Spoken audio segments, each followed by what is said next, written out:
Good evening, this is Atmospheric Alex here, and welcome back to yet another weather forecast outlook and discussion.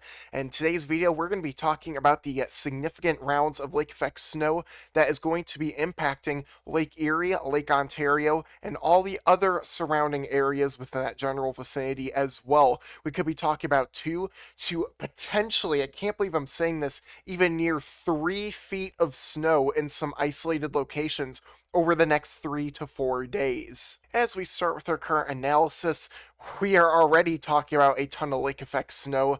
Look at this all streaming on in from the northwest like this. This is some moderate to heavy bands of snow right now, and it is causing quite a lot of problems.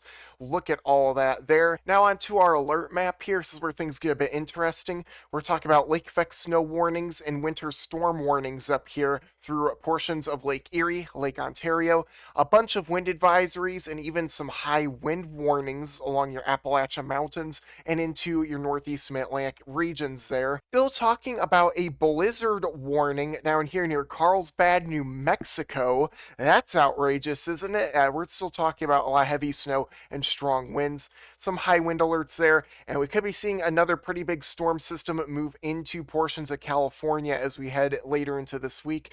And I suppose we'll go over that when we go over the precipitation forecast. Now, as we take a look at our winter storm severity index here, we are talking about quite a lot of problems today across portions of Syracuse, New York. Some major to even some isolated extreme impacts are going to be possible. It's just going to be snowing so hard out there. Your bands are going to be so heavy. Your winds are going to be whipping like crazy. So your snow is going to be a big issue.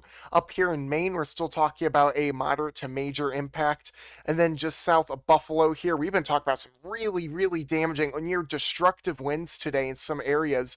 With that snow coming down, there's actually been a lot of damage along the coastline due to heavy freezing spray. That was honestly quite significant out there. There were trees down, shingles blown off. It was definitely a little bit crazy to see from a winter weather system like this. Now, going on through into tomorrow, the risk stays roughly the same here. Syracuse getting absolutely pounded with snow, Oswego, New York with a lot of snow, and then even areas to the southwest of Buffalo and then into Erie, we still have moderate to major impacts on the table. For your day 3 risk, we get yet another round of lake effect snow, a whole nother storm system. Still a major impact for portions of Ontario and then Erie. Major impacts as well. This is going to be a very prolonged, very dangerous lake effect snow event. You all are used to lake effect snow though, but I mean, this could come in some pretty heavy bouts for 3 to 4 days on end. Now we'll look here at what the radar could be looking like over the next few hours. You can see all your lake effect snow across the board.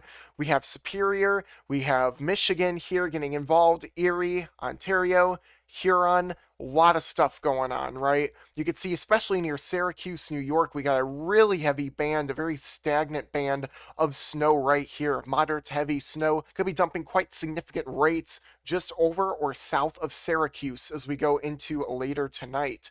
And this snow does continue to cause a lot of problems. Heavy snow banding develops. Syracuse, you're going to be in the hot zone in terms of snow. And then another system moves in. Also, look at this. We could have a lake to lake connection here.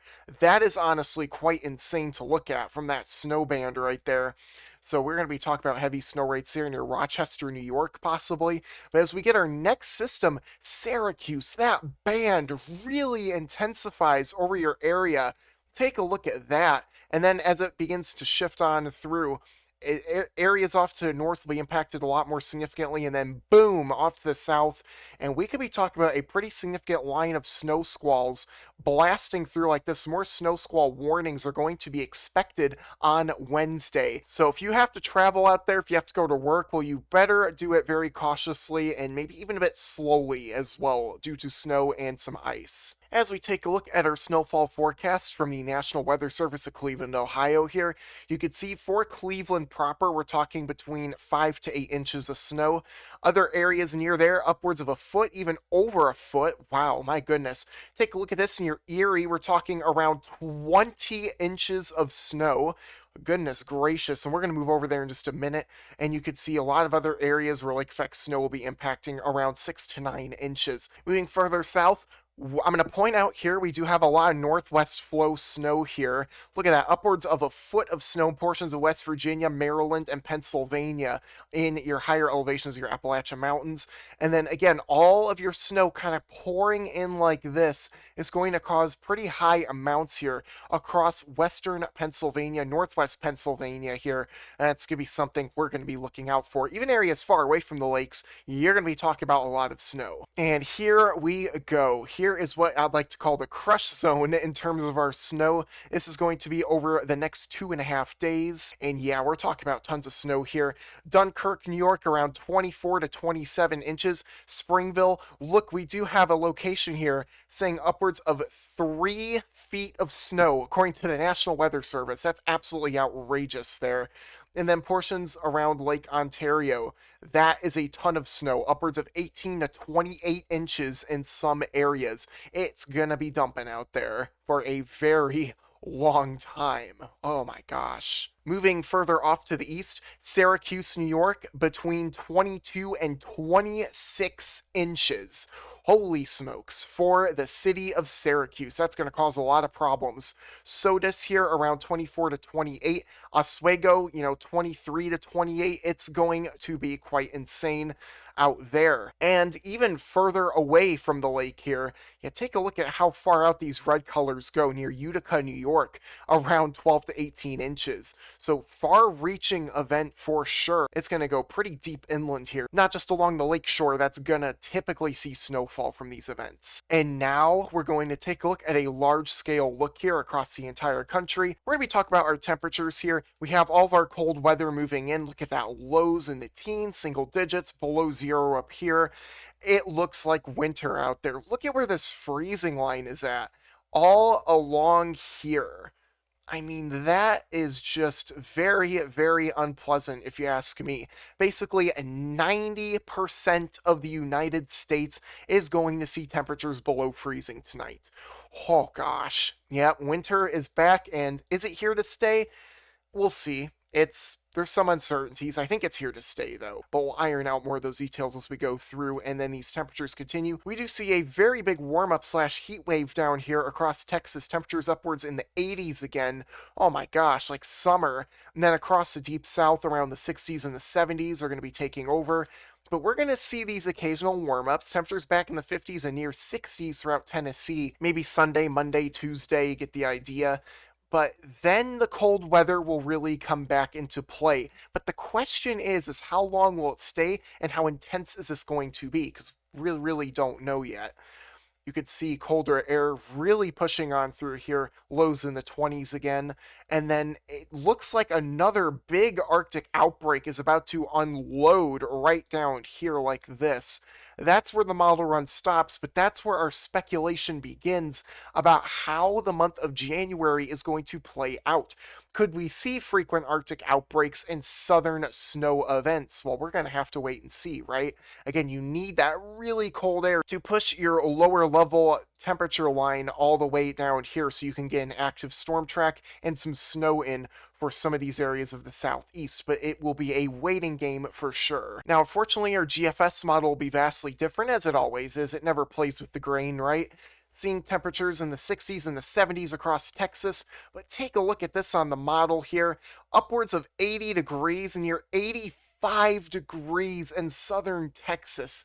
Wow, get your bathing suits out, rip the pools open. It is going to be hot out there for those areas. And then other areas warming up too. Actually, this frame here, 86. Whoa, okay. It's not June, or maybe it's January, if you get what I'm saying, because it's going to be January, but it's going to feel like June out there.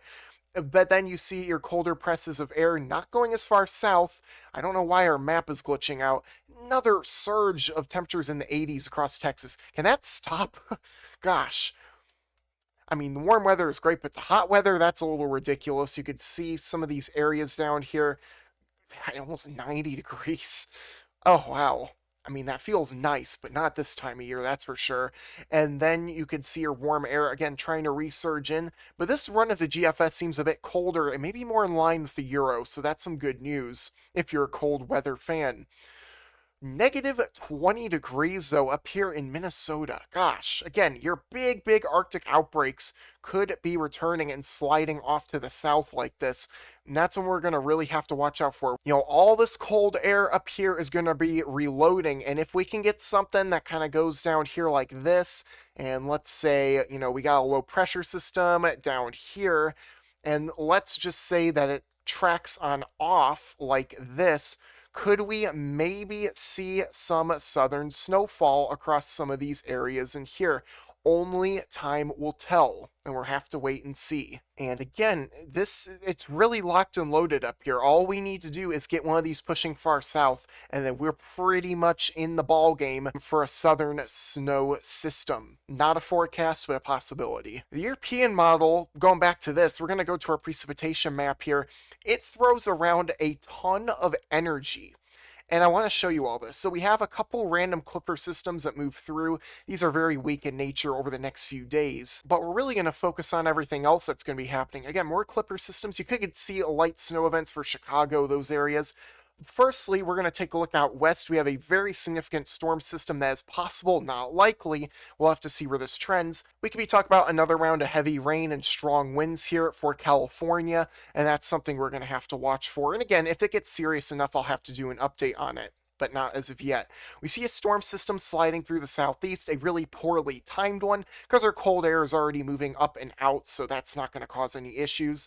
But after we go past that, you can see our 540 line here, a freezing line in our low to mid levels, does dip further off to the south.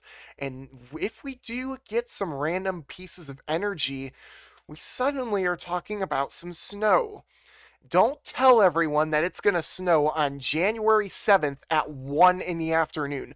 Please do not do that. All you should do here is just take away that there is going to be some energy flinging around a really cold air mass, and if we get any additional impulses of energy out of the south that kind of can phase in with this piece of northern stream energy, we could potentially be talking about maybe some heightened snow chances for southern states. Not a forecast. You could see going through into Georgia, into South Carolina, North Carolina. You have something there, but does it do anything? That is what we're trying to figure out. We do see a low pressure that forms off the coast and rides up like this, delivering a quick hitting weak snowstorm for the northeast. But what if this occurs sooner? What if our pattern slows down and maybe, just maybe, we get something to occur maybe like right over here? We're going to have to wait and see, and we have got a lot to figure out over the next few days. And then this moves on out and does whatever it wants to do. You could see, again, another piece of energy, but it's a little too warm. Look at Martin there. I gotta hope for some snow, right? I really want it. And then that swings on through. Again, all these systems form late, but if they start forming earlier, then we're gonna have a whole different story on our hands, whole different ball game. So we're going to have to watch trends very carefully in January. Now I'm going to take a look at this. This is our low-level temperatures here, and I'm trying to look for our negative 2 degrees Celsius line, aka our 30-degree Fahrenheit line. Again, the further south that goes, the higher our snow chances we'll get for the south and the southeast. This is going to be our GFS ensemble. I'm going to reload the data, and we have more frames in. Let's go ahead and take a look at our very long range here and see where this goes. You can see it does not go that far south. This stubborn line is right here, unfortunately. That is not going to get you much now, is it? But maybe as we go further through time, we could see it dip further south. You see a big old Arctic outbreak here on the ensemble guidance. That's a little crazy, but it kind of buckles up your jet stream a bit. Instead of it continuing to push cold air like this, it actually swings down too quickly here and kind of buckles things up back up to the north a little bit to the east. So we have a lot to figure out. Again, if these Arctic outbreaks go just a tad bit further off to the east, then things should definitely get interesting pretty quickly. But this line is super duper stubborn, and we can't even get our 32-degree line down to the southeast. That is the bare minimum, and well, I guess we'll just have to see. It seems like there's a bit of a monkey wrench here being thrown into the equation. We'll have to see if it gets resolved what changes happen over the next few days. Then again, the GFS has had a very big warm bias over the winter, so that could be playing a part in this right here. Our European ensemble is a little bit different here, and by a little bit different, I guess I mean a lot of bit different. You can see as we get into our favorable time zone here, things do start to sag a little further off to the south here, and there you have it. You could see our 30-degree Fahrenheit line going right around here, so a little bit more favorable. You can see a pretty massive lobe of the polar vortex up here, really strengthening and starting to slowly push to the south here towards the end. And that's the uncertainty overall. Here's our Canadian ensemble. I don't tend to look at this too much, but it's just a little tool we have in our toolbox, right? This line really does sag quite far south. And look at the end of our forecast here on our model. It really gets down there. Here is your 30-degree line right there. So that's a lot more of a favorable look. But I really still would like to see it further south. But again, changes can and they certainly will happen. Every model has had a warm bias this winter, and that is showing. Now, our European weeklies, to wrap up the video here, our snow signal has actually continued to increase a little bit more, and you can see our 2-inch line is still barely moving a little further off to the south, inch by inch by inch. But that is what you need to be seeing at this time of year. All right, and that's going to do it with today's video. I really hope you enjoyed it. If you did, please be sure to smash that like button, subscribe to my little corner of the weather community, share this video with friends and family on social media, and even leave a comment in the section below if you enjoyed the video, or if you have any future suggestions you want from me next. And you all have a wonderful night, everyone. Stay very weather aware out here in your Great Lakes, especially Erie and Ontario. 3 feet of snow, nothing to really mess with, right? I'll see you back here tomorrow.